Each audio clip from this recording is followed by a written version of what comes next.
Hey guys, how you doing? This is JP Saricolia coming to you once again with another episode of Age of Heroes, my podcast. Welcome again. Good morning, good afternoon, good evening, depending on what part of the world you're in.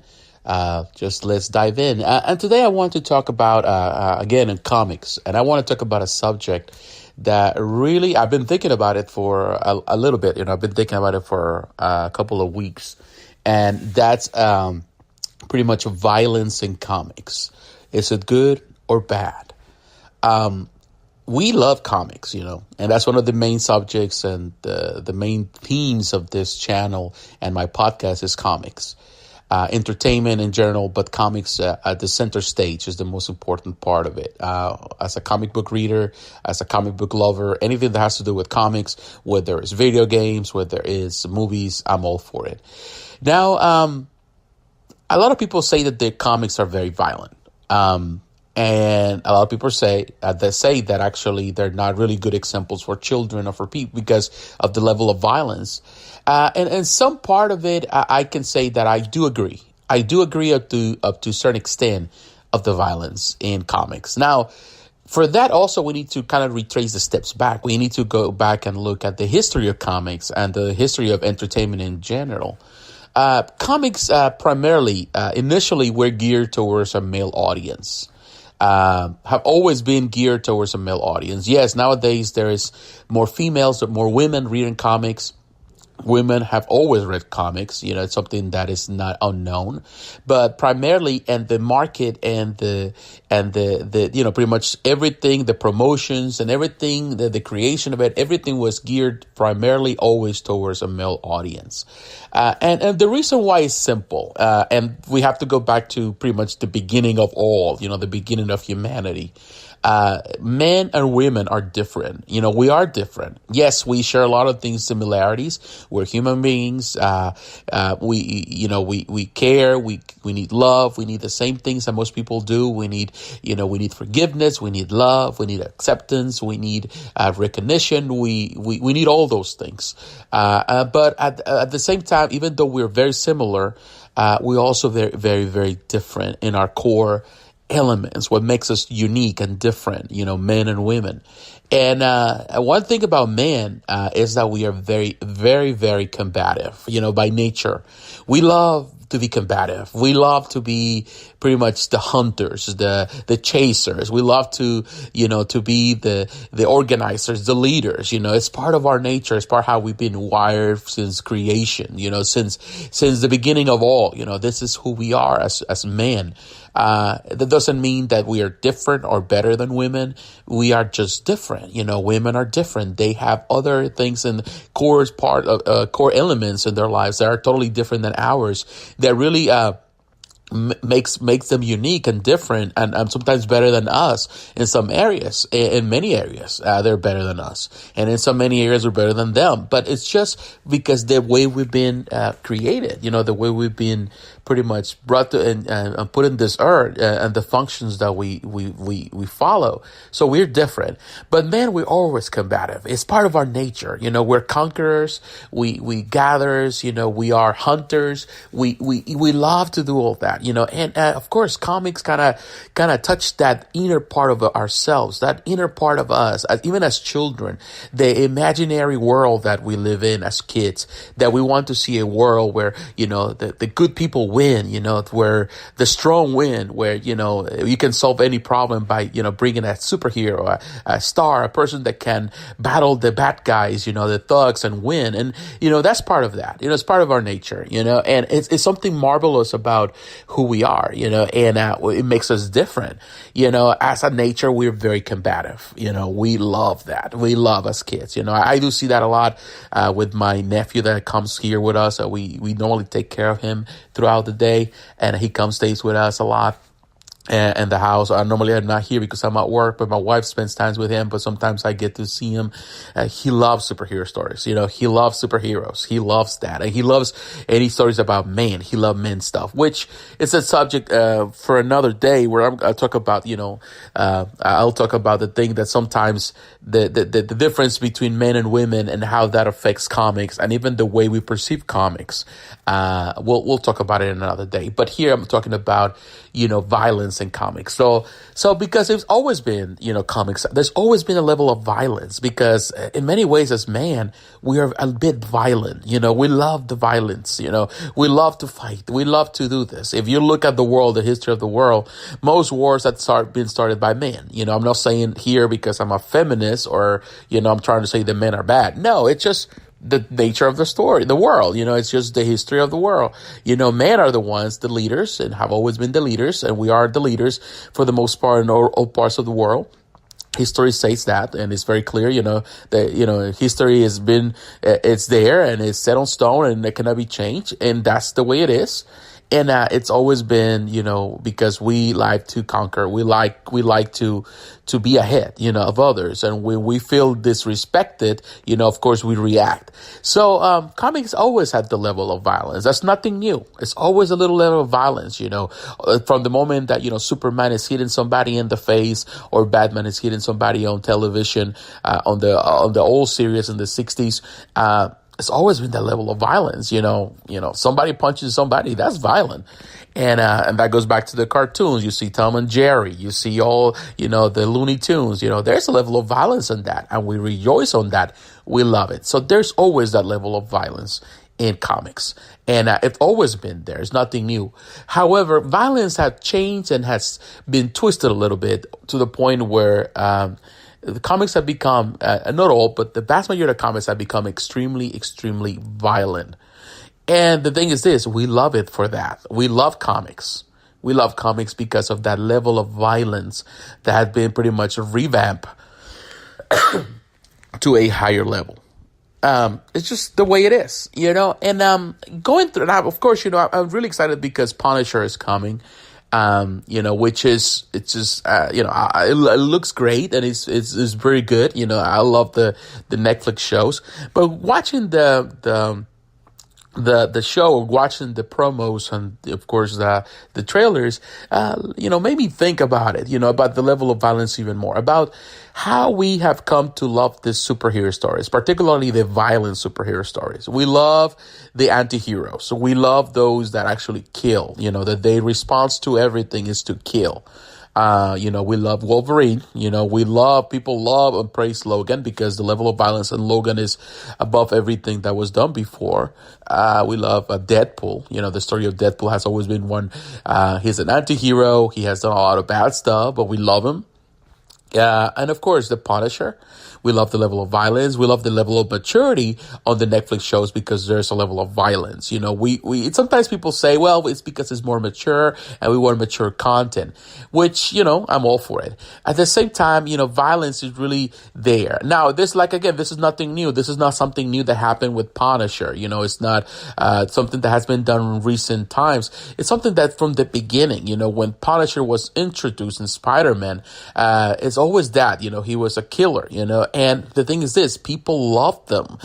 People wanted more from Punisher. He was different than Spider-Man. At his core, he was just a killer. He was a killer. He was just taking revenge and vengeance into his own hands. So we like that, and primarily males love that. So there's definitely a level of violence. Like I do see what happened with, the Infinity War movie. Well, a lot of people praise him to consider that that's the best Marvel movie so far, which I pretty much disagree. And I mentioned that before. I don't think it's the best Marvel movie up to this point. We'll get to know more when we see Endgame. In my opinion, that will be back to back. Those two need to be watched together. Then we'll know if it's the best or not. But for the time being, in my opinion, it's not. But people loved it. And what it was really, really bizarre is a lot of comments online where people are saying that they love it, because in the end, and they love Thanos and they feel reflected with Thanos because Thanos trying to resolve the problem of the world, of the universe, by pretty much killing pretty much a third of the population, or half the population in the movie. To me, it's just bizarre just to think that people love Thanos and they believe what Thanos says because, he thinks the solution to the problem is pretty much genocide, which really tells a violent nature of people. Sorry for coughing. Which really tells the violent nature of people. It's kind of scary at the same time and sad to see that people feel that violence is the solution to all the problems and killing other people is the solution to all the problems of the world. But that's the world we live in. Sadly, it is. It seems that people feel that that's important, that violence, solves violence, and that same happens here. And I'm going to get a little political right now. They think that the solution to the problems, it's just violence, think the fire, fights fire. And I believe that that's wrong. It's a wrong mindset when we think that the only way to solve the problems of the world is through violence, that the way to solve the problems of my home is to, pretty much arm myself and with multiple weapons, although I believe in the people should have the freedom to have, to arm themselves. I do believe that it seems that we think that the solution to the problems is to have more weapons in the world or, have more violence in the world instead of looking for peaceful ways to coexist with people. But that's another subject again for another podcast. And I don't want to get into this political part here because this channel has never been political and it should never be political. Although sometimes a part of even comics are political and sometimes we have to understand that. Now, violence is there. Now, my point, personally, my opinion in regards to violence in comics is that violence should be measured. What I mean by that is not that, you put a stop and, the court authorities should kind of determine that because the court authority is no longer here to determine those things. But I believe that violence should be controlled in the sense of it has to be based on the story.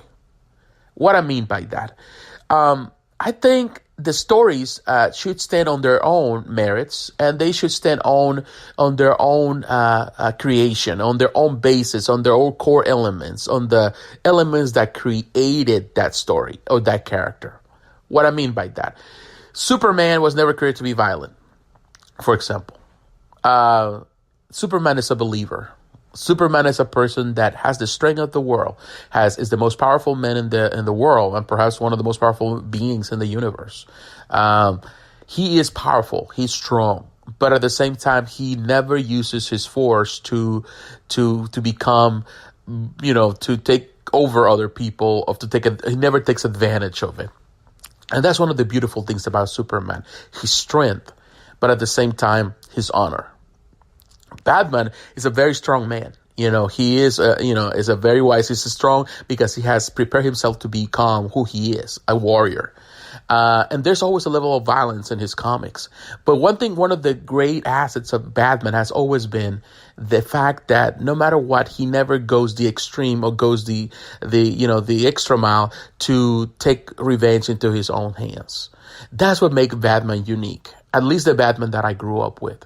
The Batman that is about to get to the end, but he never does that. Kind of like if you watch, the Red Hood animated movie, where actually, in this case, Red Hood is telling Batman why he doesn't kill the Joker. And Batman says, well, if I get down to that level, then I will never be able to come back, he says. I cannot do that. And that's one of the marvelous things and one of the great things. And that was a great part of that film because it really touched that part.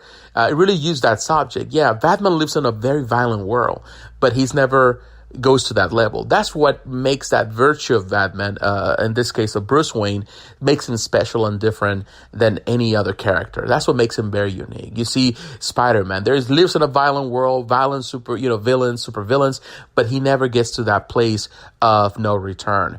And that goes to all of that. They were created with that, with those virtues in mind, with those ideas in mind, that no matter how dire, how difficult the situation gets, they will never just go beyond what it's allowed or what beyond their own set of beliefs. Now, other characters have been created differently, and Punisher's one was created totally different. From the beginning, he was created in mind. And you know what? A lot of times, writers, you can go through the writers and you can ask them. And sometimes I see many interviews where they say that it's very fun to create this type of characters because there's no pendulum, there's no moral code. The moral code is totally on the other side. It's no any device. So that makes them really fun to write. And that's why sometimes they take a lot of liberties with people like Deadpool, because he has no moral compass.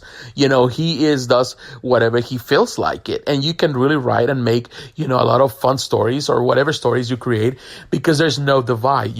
There's nothing in the back of your mind saying, well, Superman doesn't do this or Superman doesn't do that. Now with Deadpool does whatever he wants. So there's writing can be fun on that end, but at the same time allows for lazy writing. So, some writers take that advantage, and they use whatever, they throw whatever, and they can do whatever. Punisher, you can pretty much do whatever because he can fun because there's no moral code for Deadpool. And there's so many characters, they have that. Now, what I'm saying in this part is this.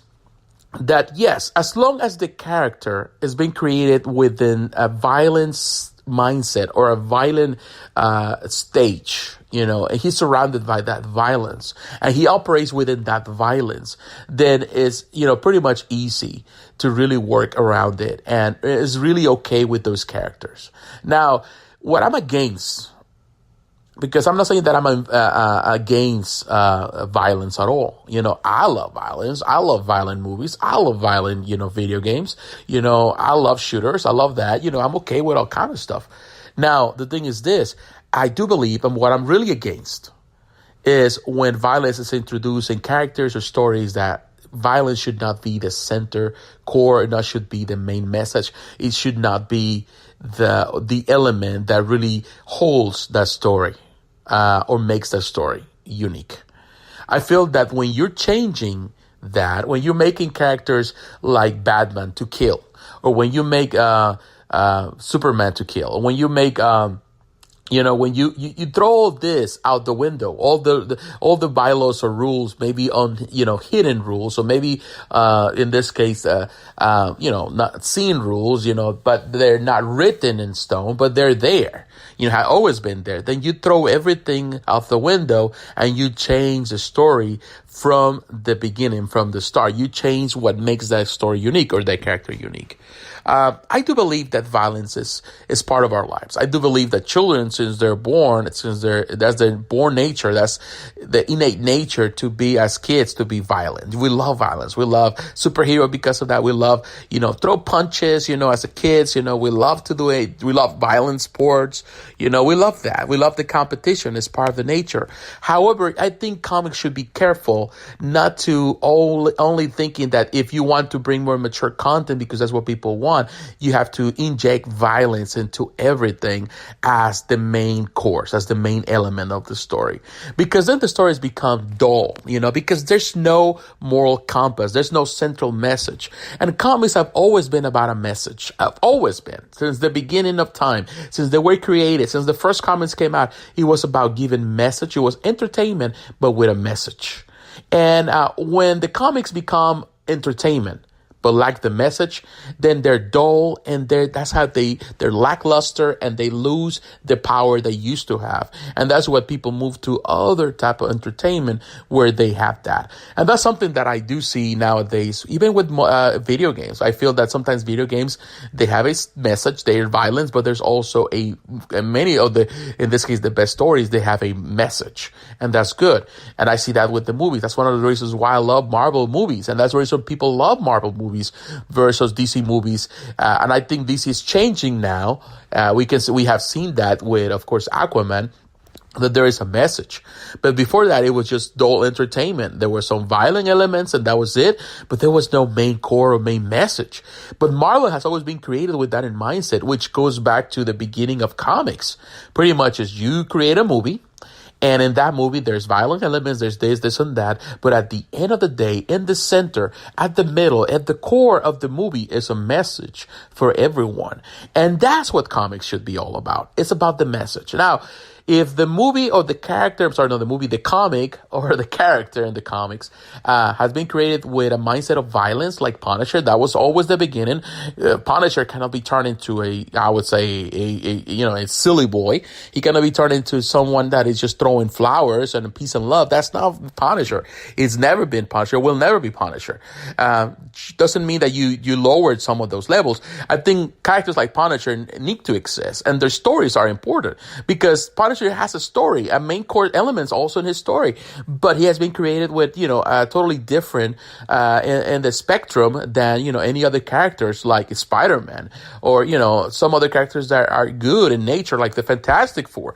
And that's different. Doesn't mean that in this case Castle is a bad person. He just have a different view of the world, and his world is surrounded by violence. So you follow that, and you give and you create the characters based on those elements.